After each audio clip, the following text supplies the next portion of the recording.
Você sabe o que é poliamor? Sabe o que a fé cristã tem a dizer sobre isso? Olá, meu nome é Jean, esse é o canal Arrocha e bora trocar uma ideia sobre esse assunto.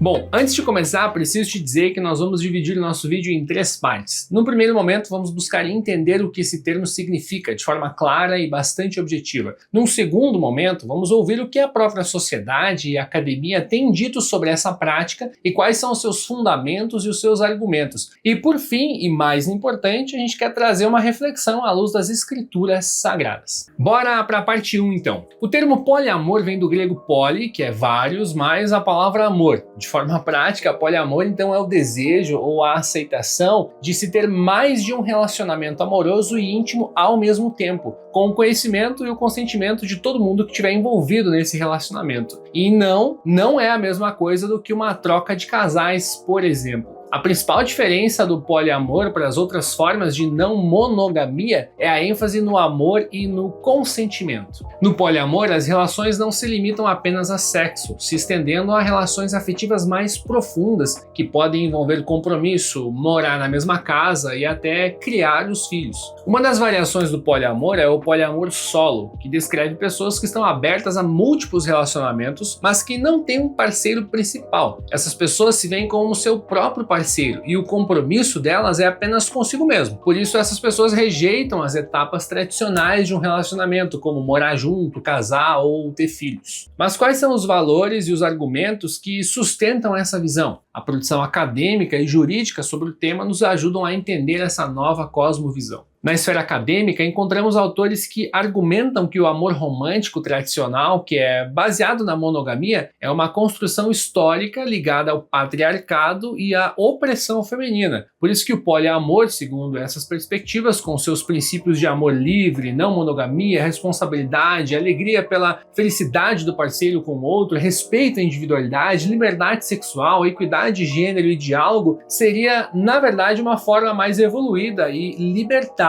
de se relacionar atualmente. Ainda no campo acadêmico, mas em artigos mais voltados para a perspectiva jurídica, nós encontramos argumentos que defendem o reconhecimento da união poliafetiva. O argumento central é que a monogamia não é um princípio jurídico, mas é uma tradição cultural, muitas vezes ligada à religião. Como o Brasil é um estado laico e a Constituição Federal de 1988 tem como fundamento a dignidade da pessoa humana, a igualdade, a pluralidade, o direito não poderia fechar os olhos para essa realidade social. O argumento que se usa então é que se o afeto é o que constitui uma família e se ele existe em relações poliafetivas, o Estado deve protegê-las. O direito não poderia fechar os olhos para essa realidade social. Ainda no ambiente acadêmico, mas em discussões mais de cunho sociológico, nós encontramos argumentos que destacam o potencial político do poliamor, porque entendem ele como uma ferramenta de questionamento e de resistência a uma lógica monogâmica, capitalista e heterossexual. A monogamia, nessa visão, é colocada como parte de um sistema de opressão. E o poliamor, então, seria uma alternativa, uma forma de resistência a esse sistema. Essas perspectivas são interessantes para a gente entender a força e a abrangência desse movimento. Não se trata, então, apenas de uma escolha pessoal, mas de uma visão de mundo que questiona as estruturas mais básicas da sociedade ocidental. É um debate profundo que merece a nossa atenção e a nossa reflexão. Diante desses argumentos, o cristão que se fundamenta na palavra de Deus precisa refletir sobre 2 questões principais. A primeira, o que as escrituras têm a dizer sobre isso, e a segunda, como a igreja deve avaliar essa nova realidade. E a resposta começa com a pergunta certa. O direito e as ciências humanas em geral seguem no que se propuseram a fazer. Não há uma preocupação com princípios morais e religiosos. A pergunta que essas áreas fazem é: o que a sociedade está fazendo e como nós podemos acomodar isso? Com a Bíblia é diferente, pois ela oferece uma perspectiva e um padrão. Por isso a pergunta que fazemos à luz da Escritura é: o que Deus estabeleceu como seu desígnio para o ser humano? E a resposta para essa pergunta está no começo da Bíblia, no princípio, em Gênesis, na ordem da criação. Em Gênesis 2:24, nós lemos que é por isso que o homem deixa o seu pai e a sua mãe para se unir com a sua mulher e os dois se tornam uma só pessoa. Jesus confirmou essa norma em Mateus capítulo 19, dizendo que o casamento é a união de um homem e uma mulher que se tornam uma só carne. dele. Os cristãos acreditam que é o próprio Criador que estabelece a monogamia heterossexual como um padrão ideal e normativo para o ser humano. O padrão original é esse. É verdade que muitos questionam esse padrão monogâmico dizendo que nem sempre ele foi praticado pelos personagens bíblicos, o que é verdade. É verdade que no Antigo Testamento nós lemos sobre a prática da poligamia. Abraão teve Agar além de Sara. Jacó teve Lia, Raquel e suas servas. Davi e Salomão tiveram múltiplas esposas e concubinas. No entanto, a teologia bíblica nos ensina a fazer uma distinção bem importante entre aquilo que Deus permite e aquilo que ele aprova. A gente precisa diferenciar aquilo que a Bíblia prescreve do que ela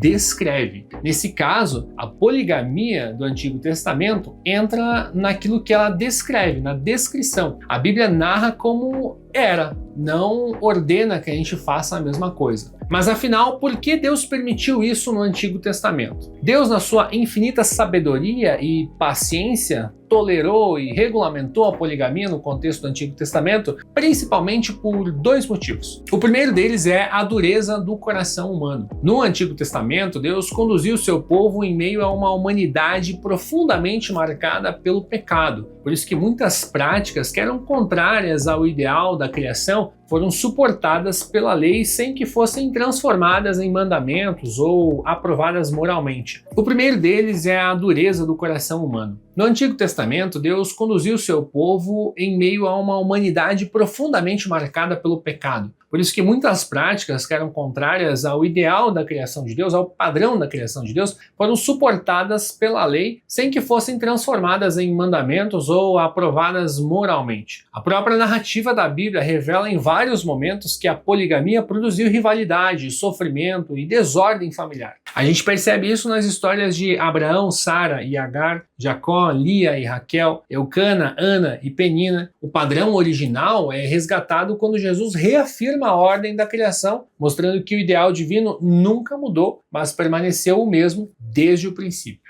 Um segundo motivo é o propósito de salvação de Deus. A partir de Abraão, Deus conduziu seu povo dentro de uma cultura em que a poligamia já era uma prática social bem estabelecida. Mais tarde, com Moisés, em vez de abolir imediatamente todas as estruturas da sociedade que estavam marcadas pelo pecado, a lei regulamentou algumas situações, entre elas a poligamia, para limitar injustiças e proteger os mais vulneráveis, como esposas e filhos. Essas leis não transformaram a poligamia em ideal divino, mas revelaram a misericórdia de Deus ao impor limites ao pecado, enquanto conduzia o seu povo à salvação. Logo, a poligamia no Antigo Testamento e o poliamor da atualidade são uma evidência da mesma coisa, da queda em pecado do ser humano, não uma alternativa válida do ponto de vista da fé ao projeto original de Deus. Mas se no Antigo Testamento a prática foi tolerada, no Novo Testamento o padrão original é resgatado. O apóstolo Paulo ordena em 1 Coríntios capítulo 7, versículo 2, que cada um tenha sua própria esposa e cada um o seu próprio marido. O padrão para a vida da igreja é a monogamia. O casamento no Novo Testamento é elevado a algo ainda mais sublime. Ele se torna um mistério que aponta para o relacionamento de Jesus com a sua igreja, como descreve o texto de Efésios capítulo 5.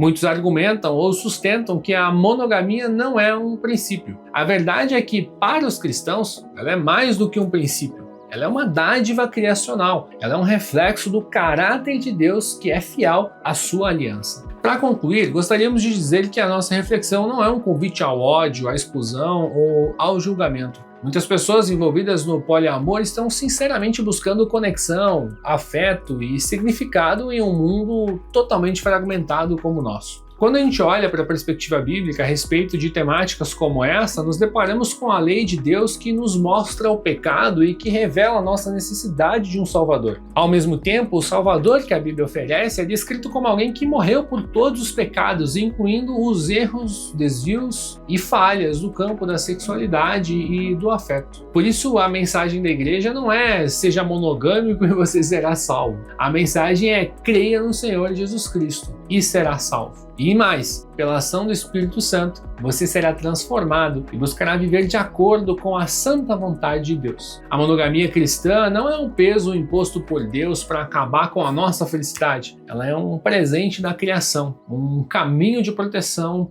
para o amor, para o corpo, para a família e para a própria alma. Espero que esse vídeo tenha sido útil para você. Se você curtiu, dá um likezinho aí, na moral. Fortalece a gente, compartilha com um amigo, curte aí, comenta, enfim, é nóis. Valeu!